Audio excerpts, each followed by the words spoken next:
Super विद्यार्थियों आप सबका स्वागत है आपके अपने YouTube चैनल हिंदी कनासेज NCERT and RBSE for Medhavi Kaushik. विद्यार्थियों, मुझे पूरी उम्मीद है कि आपका अध्यापन कार्य बहुत बढ़िया चल रहा है। जैसा कि आपको पता है, मैं आपको हिंदी पढ़ा हूँ। हिंदी के अंदर आज देखिए विद्यार्थियों, कोर्स बी सपस क्लास नंबर 10 चैप्टर नंबर 6। और चैप्टर नंबर 6 का नाम क्या है? अब कहाँ दूसरों के दुख से दुखी होने वाले। अब कहाँ दूसरों के दुख से दुखी होने वाले। विद्यार्थियों, इसके एक दो आप गुणाकर मैंने अपलोड कर दिए हैं। आज मैं इसका तीसरा भाग आपके सामने लेके आया हूँ। मुझे पूरी उम्मीद है विद्यार्थियों की आपने पहले दो भाग देखे होंगे, आपको समझ आ गया होगा। विद्यार्थियों, अगर मेरे द्वारा बनाई वीडियो को पसंद आ रही है तो इसे ज़्यादा ज़्यादा लाइक कीजिए, कमेंट कीजिए, शेयर कीजिए विद्यार्थियों। और चैनल पे अगर आप नए हैं तो चैनल को तुरंत सब्सक्राइब कर लीजिए ताकि आपको ऐसे नेक्स्ट वीडियो मिलती रहे। देखिए विद्यार्थियों, अब कहाँ दूसरों के दुख से दुखी होने वाले। इसके जो पाठ है, इसको लिखने वाले कौन है? निंदा फैन जी। कौन है लिखने वाले भाई? निंदा फैन जी।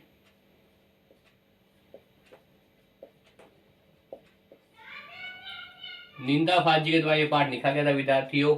इसमें बताया गया था, सबसे पहली बात तो अनेक उदाहरणों के माध्यम से जो लेखक है वो क्या कर रहा है? अपनी बात को बता रहा है। किसके माध्यम से? अनेक उदाहरणों के माध्यम से लेखक क्या कर रहा है? भी अपनी बात को बता रहा है कि किस प्रकार से आज संसार के अंदर क्या है, ऐसे व्यक्ति नहीं है संसार में, ऐसे व्यक्ति नहीं है संसार में, ऐसे व्यक्ति नहीं है जो दूसरों के दुख से दुखी होते हों, जो दूसरे के दुख से दुखी होते हों, जो दूसरों के दुख से दुखी होते हों।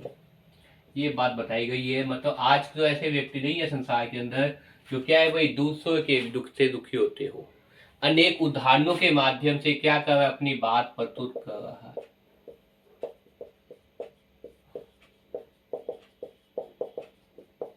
कौन भाई? लेखक। कौन से पाठ के अंदर? क्लास 10 चैप्टर नंबर 6, अब कहाँ दूसरों के दुख से दुखी होने वाले। देखिए, निंदा फैजी के द्वारा लिखा गया पाठ, ये पाठ ये बताता है कि वास्तव में अब संसार में ऐसे व्यक्ति नहीं है जो दूसरों के दुख से दुखी होते हो। पहले तो होते थे। पहले अनेक उदाहरणों के माध्यम से बताया गया है कि पहले ऐसे व्यक्ति होते थे जो न केवल इंसान अपितु जानवर के दुख से भी दुखी हो जाते थे। तो आगे देखिए विद्यार्थियों, तीसरा भाग। दुनिया कैसे वजूद में आई, पहले क्या थी? दुनिया कैसे वजूद में आई, वो प्रश्न पूछा है। पहले क्या थी? दुनिया कैसे वजूद में आई। वजूद का मतलब होता है अस्तित्व में आई। दुनिया कैसे अस्तित्व में आई। दुनिया कैसे क्या है भाई? अस्तित्व में आई। दुनिया कैसे वजूद में आई, दुनिया कैसे अस्तित्व में आई, वो बात पूछ रहा है आपके सामने। दुनिया कैसे वजूद में आई, पहले क्या थी, किस बिंदु से इसकी यात्रा शुरू हुई, इन प्रश्नों के उत्तर विज्ञान अपनी तरह से देता है। कौन देता है भाई? दुनिया कैसे अस्तित्व में आई, कैसे वजूद में आई, उत्तर कौन देता है? उत्तर आपको सामने विज्ञान देता है। उत्तर कौन देता है? उत्तर विज्ञान देता है। विज्ञान के उपयोगों के आधार पर ही हम समझ सकते हैं कि वास्तव में क्या कहानी चल रही है। दुनिया कैसे अस्तित्व में आई, कैसे वजूद में आई, इन सब के उत्तर कौन देता है? इन सब के उत्तर हमें विज्ञान अपनी तरह से देता है। धार्मिक ग्रंथ अपने अपनी तरह से, धार्मिक ग्रंथ है, धार्मिक किताबें अपने अपनी तरह से देते हैं। संसार की रचना भले ही कैसे हुई हो, लेकिन धरती किसी एक की नहीं है।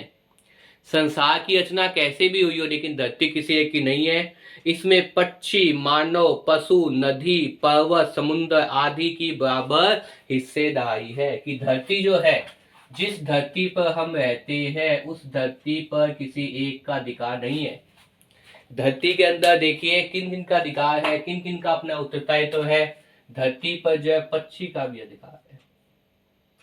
धरती पे जो है किन किन का अधिकार है? धरती किसी एक ही नहीं है। धरती पे क्या है? पक्षी का भी अधिकार है। धरती पर जो है मानव का भी अधिकार है। किसका अधिकार है भाई? धरती पर मानव का भी अधिकार है। किसका अधिकार है? धरती पर पक्षी का भी अधिकार है, धरती पर मानव का भी अधिकार है। और पशु और नदी,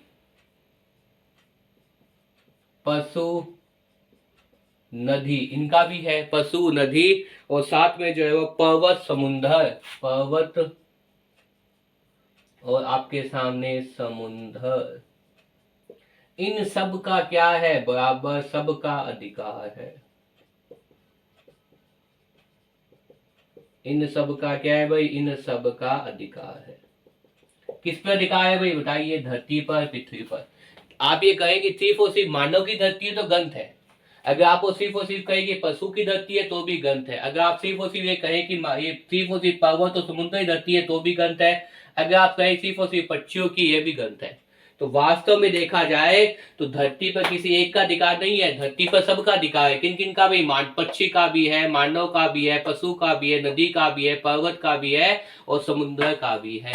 मुझे उम्मीद आपको यहां तक समझ में आया होगा। देखिए, संसार की रचना बने ही कैसे भी हुई हो, वो लेखक कह रहा है संसार की रचना कैसे भी हुई हो, दुनिया कैसे भी वजूद में आई हो, दुनिया कैसे भी अस्तित्व में आई हो, लेकिन धरती किसी एक की नहीं है। लेकिन धरती क्या है भाई, किसी एक की नहीं है। पक्षी, मानव, पशु, नदी, पर्वत, समुद्र आदि की इसमें बराबर हिस्सेदारी है। किन किन की, पक्षी की भी है, मानव की भी है, पशु की भी है, नदी की भी है, पर्वत की भी है, समुद्र आदि की क्या है, इसमें बराबर की हिस्सेदारी है। आदि सबकी क्या है, सबका अधिकार है। बराबर की क्या है भाई, हिस्सेदारी है, सबका अधिकार है। यह और बात है कि हिस्सेदारी में मानव जाति ने अपनी बुद्धि से बड़ी बड़ी दीवारें खड़ी कर दी। ये अलग बात है कि मानव जाति ने किसके बल पर, अपनी बुद्धि के बल पर। किसने भाई, मानव जाति ने किसके बल पर, अपनी बुद्धि के बल पर क्या कर दी, बड़ी बड़ी दीवारें खड़ी कर दी।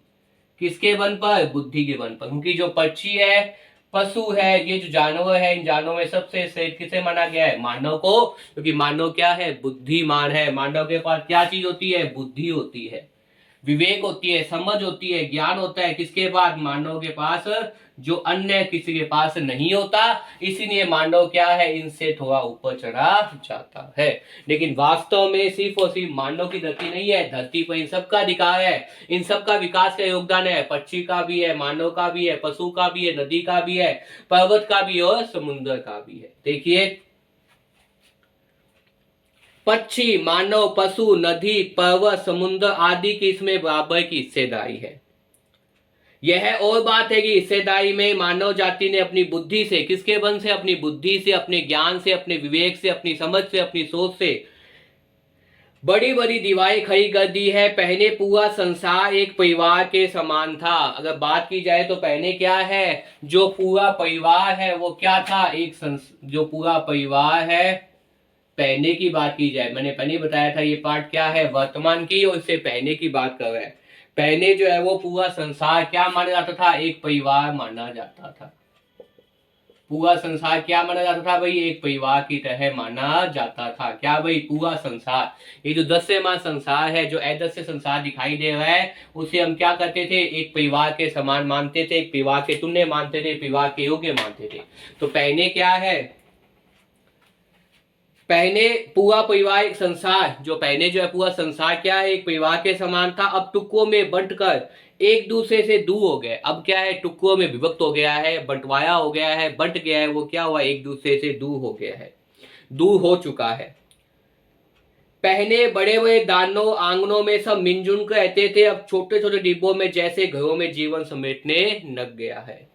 बढ़ती हुई आबादियों ने समुद्र को पीछे ससकाना शुरू कर दिया है, पेड़ों को रास्ते से हटाना शुरू कर दिया है। आपको पता है, अगर जनसंख्या वृद्धि हो रही है तो जनसंख्या वृद्धि के दुष्परिणाम के अंदर कह सकते हैं पेड़ों को काटना शुरू कर दिया है। जनसंख्या बढ़ रही है, जंगल, वन, उपवन, बाग बगीचे क्या हुए, कम हो गए। पेड़ों को रास्तों से हटाना शुरू कर दिया है। फैलते प्रदूषण से पक्षियों को बस्तियों से भागना शुरू कर दिया है। और पक्षी जो होते थे, जो पेड़ों पे रहते थे, वो भी क्या है, बस्तियों से पलायन कर रहे हैं। बहुत समय पहले जब उठते थे तो बहुत आकाश में बहुत चहचहाट सुनाई देती थी, बहुत सा आवाज सुनाई देता था चिड़ियाओं के चहकने का। आज वो नहीं है, क्योंकि आज क्या है, आबादी इतनी ज्यादा बढ़ गई है कि जानवरों के लिए, पशु पक्षियों के जगह नहीं बची है, पेड़ पौधे नहीं है, तो कैसे वो होंगे। पेड़ों को रास्ते से हटाना शुरू कर दिया है। फैलते प्रदूषण ने पक्षियों को बस्तियों से भगाना शुरू कर दिया है। बारूदों की विनाश नीनाओं ने, बारूदों की विनाश नीनाओं ने, किसको भी, बारूदों की विनाश नीनाओं ने वातावरण को सताना शुरू कर दिया है। अब गर्मी में ज्यादा गर्मी, बेवक की बरसाते, जनजने, सैलाब, तूफान और नित्य नए योग मानव और प्रकृति के असंतुलन के परिणाम है। जो मानव और प्रकृति के बीच में जो असंतुलन है, उसी असंतुलन का प्रभाव है कि प्रकृति क्या कर रही है, नित्य नए खेल खेल रही है। किसके बीच में, मानव और प्रकृति के बीच में क्या दिखाई दे रहा है भाई, असंतुलन दिखाई दे रहा है। क्या दिखाई दे रहा है, मानव प्रकृति के बीच में क्या दिखाई दे रहा है, अपने को असंतुलन दिखाई दे रहा है। और इसी असंतुलन के कारण क्या कर रहे हैं, मानव जाति पर नित्य नए संकट आ रहे हैं। क्या आ रहे हैं भाई, नित्य नए संकट आ रहे हैं, नित्य नए संकट आ रहे हैं, नई नई परेशानियां आ रही है। क्यों, क्योंकि मानव प्रकृति के बीच में क्या हो गया भाई, असंतुलन हो गया है। ये संकटें, ये मुसीबतें, ये परेशानियां क्यों आई है, क्योंकि मानव प्रकृति के बीच में क्या हुआ है भाई, असंतुलन हुआ है, असावधानियां बढ़ रही है, तरह तरह के जो है वो बाधाएं उत्पन्न हो रही है मानव प्रकृति के बीच में। क्यों हो रही है, गर्मी में ज्यादा गर्मी पड़ना, ये भी क्या है, मानव प्रकृति के बीच में असंतुलन का परिणाम है। बेवक की बरसातें, ये भी जो है बरसातों का पहले एक समय होता था, एक समय निर्धारित के अंदर जो मानसून आता था उसके बाद बरसातें नहीं होती थी, अब बेवक की बरसातें होती है। ये भी क्या है, मानव प्रकृति के बीच में असंतुलन का परिणाम है। जनजने, जो भूकंप आते हैं, जो ज्वालामुखी फटते हैं, सैलाब आते हैं, तरह तरह का तूफान जो आते हैं, और इसके बाद नित्य नए योग, नए नए योग जो आए हैं मानव के ऊपर लगे हुए हैं, ये सब क्या है, मानव प्रकृति के बीच असंतुलन के परिणाम है। अगर प्रकृति को हम निर्धारित रूप से सही रखते तो हम कितने ही कष्टों से, कितनी ही समस्याओं से, कितने ही रोगों से बच सकते थे, लेकिन हमने ध्यान नहीं दिया।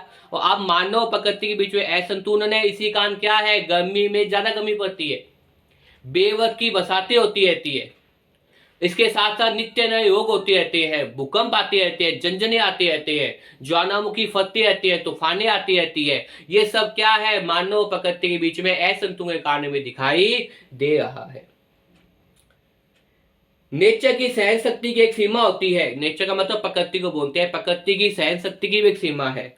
नेचर के गुस्से का नमूना कुछ साल पहले मुंबई में देखने को मिला था।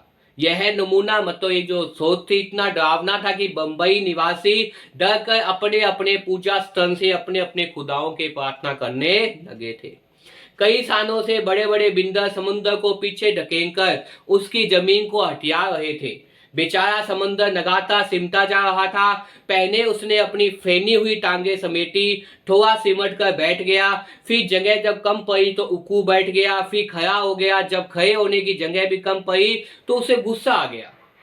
जो जितना बड़ा होता है उसे उतना ही कम गुस्सा आता है, परंतु आता तो है, रोकना मुश्किल हो जाता है। और यही हुआ, उसने एक रात अपनी नहरों पर दौड़ते हुए, अपनी नहरों पर भागते हुए 3 जहाजों को उठाकर बच्चों की गेंद की तरह 3 दिशाओं में फेंक दिया। एक वेनी के समुद्र के किनारे आकर गिरा, दूसरा बांद्रा के काटा रोड के सामने औंधे मुंह, और तीसरा गेट ऑफ जय इंडिया पर टूट फूट कर सेनानियों का नजारा बना वजूद विकसित। वे फिर से चलने फिरने का बिन नहीं हो सके। क्या बता रहे, बहुत अच्छा उदाहरण बता रहा है किसका भाई, मानव प्रकृति के बीच में जो असंतुलन है, जो मानव प्रकृति के बीच संतुलन में दिखाई नहीं दे रहा, उसका एक उदाहरण बताया जा रहा है। क्या उदाहरण बताया जा रहा है वो देखिए। कई सालों पहले बिंदर समुद्र को पीछे ढकेल कर उसकी जमीन को हथिया रहे थे। किसको भाई, जो नित्य नई बिल्डिंग बना रहे हैं, जो बिल्डर होते हैं वो किसको, समुद्र को, जो समुद्र है उसको पीछे ढकेल कर, मतलब समुद्र को खाली कर, समुद्र को आगे करके वहां क्या कर रहे थे, वहां नित्य नए मकान बना रहे थे, मकानों का निर्माण कर रहे थे। क्या कर रहे थे भाई, बिल्डर नए नए मकान निर्माण कर रहे थे। अब प्रकृति से आप खिलवाड़ करेंगे तो प्रकृति तो अपना प्रतिरोध देगी, प्रकृति तो आप पे क्या करेगी, आघात करेगी, आक्रमण करेगी। तो प्रकृति ने क्या किया देखिए, कई सालों से बड़े बड़े बिंदर समुद्र को पीछे ढकेल कर उसकी जमीन को हथिया रहे थे। बेचारा समुद्र लगातार सिमटा जा रहा था, छोटा होता जा रहा था। पहले उसने अपनी फैली हुई टांगे समेटी, थोड़ा सिमट कर बैठ गया, फिर जगह कम पड़ी तो उकू बैठ गया, फिर खड़ा हो गया। जब खड़े रहने की भी जगह कम पड़ी तो गुस्सा आ गया। जो जितना बड़ा होता है उसे उतना ही कम गुस्सा आता है, जो जितना बड़ा होता है उसे उतना ही कम गुस्सा आता है, परंतु आता तो है, तो रोकना मुश्किल हो जाता है। यही हुआ, उसने एक रात अपनी नहरों पर दौड़ते हुए 3 जहाजों को उठाकर बच्चों की तरह, गेंद की तरह 3 दिशाओं में फेंक दिया। एक वैनी के समुद्र के किनारे आ गया, दूसरा बांद्रा के काटा रोड के सामने औंधे मुंह, और तीसरा गेट ऑफ इंडिया पर टूट फूट कर सेनानियों का नजारा बना। बावजूद कौशिक वे फिर से चलने फिरने काबिल नहीं हो सके। क्या नहीं हो पाए भाई? चलने फिरने के काबिल नहीं हो पाए। मुझे उम्मीद है विद्यार्थियों आपको यहाँ तक के पास समझ आ गया होगा। आज मैंने आपको बताया प्रकृति और मानव के बीच में जो असंतुलन होता है उसकी वजह से दुनिया पे क्या होती है, मानव जाति पर नित्य नए संकट आते रहते हैं। गर्मी के अंदर ज्यादा गर्मी पड़ना, बेवस की बरसातें आना, आंधी तूफान आना, नित्य नए रोगों में आना, झंझने आना, समुद्र का भटकना, ज्वालामुखी इस प्रकार से भूकंप आना, ये सब क्या है? प्रकृति और मानव के बीच में असंतुलन है। इसी का परिणाम है कि बड़े बड़े बिंदु क्या करे थे, समुद्र को हटाकर जब वहां नए नए मकान बनाए थे तो इतना भयंकर झंझना आया कि मानव जाति क्या है, चौकंगी रह गई, माता जाके अम्बोची रह गई। उन्हें समझ में नहीं आया कि क्या हो गया। हमने प्रकृति से इतना खिलवाड़ कर दिया कि प्रकृति क्या कर रही है, नित्य नए रूप लेकर हमारे सामने क्या कर रही है, इस बात को बता रही है कि मानव से बढ़कर कौन है? प्रकृति है। इसका उदाहरण आपने कोविड-19 में देखा था पिछले साल कि कोविड-19 के अंदर कैसे हम घरों में बंद हो गए थे और जानवर जीव जंतु क्या आजादी से घूम रहे थे विद्यार्थी। तो मुझे उम्मीद है विद्यार्थियों आपको यहाँ तक बात समझ में आ गया होगा। आज मैंने आपको बताया क्लास 10 चैप्टर नंबर 6, अब कहां दूसरों के दुख से दुखी होने वाले। विद्यार्थियों आपको पता है पढ़ाने का एकमात्र उद्देश्य है कि आपको साथ साथ में याद हो, तो आप लोग चाहें तो इसकी स्क्रीनशॉट ले सकते हैं, इन बातों को नोट कर सकते हैं क्योंकि बहुत ही महत्वपूर्ण बिंदु मैं आपको दिखा रहा हूँ साथ साथ में। अगर मेरे द्वारा बनाई वीडियो को पसंद आ रही है विद्यार्थियों तो आप इसे ज्यादा लाइक कीजिए, कमेंट कीजिए, शेयर कीजिए विद्यार्थियों। चैनल पे अगर आप नए हैं तो चैनल को तुरंत सब्सक्राइब कर लीजिए ताकि आपको ऐसे लेटेस्ट वीडियो मिलती रहे। जिस प्रकार से आप विधान में पढ़ रहे हैं उसी प्रकार से मेरे YouTube channel Hindi classes NCERT and RBSC for मेधावी कोर्सी पर आपको प्रतिदिन क्लास 9 और 10 उसके अलावा 6 से लेकर 12 तक आरबीएससी और सीबीएसई सभी प्रकार की वीडियो आपको मिल जाती है। तो बार बार वीडियो को देखिए और याद करने का प्रयास कीजिए क्योंकि आपको पता है पढ़ाने का एकमात्र उद्देश्य आपको साथ साथ में याद हो। आप खूब याद करें विद्यार्थियों ताकि आपको हिंदी के अंदर कहीं भी कोई समस्या न आए। तो वीडियो पसंद आए तो वीडियो को लाइक कीजिए, कमेंट कीजिए, शेयर कीजिए विद्यार्थियों। चैनल पर अगर आप नए तो चैनल को तो सब्सक्राइब कर लीजिए। खूब मन लगाकर पढ़िए विद्यार्थियों। धन्यवाद।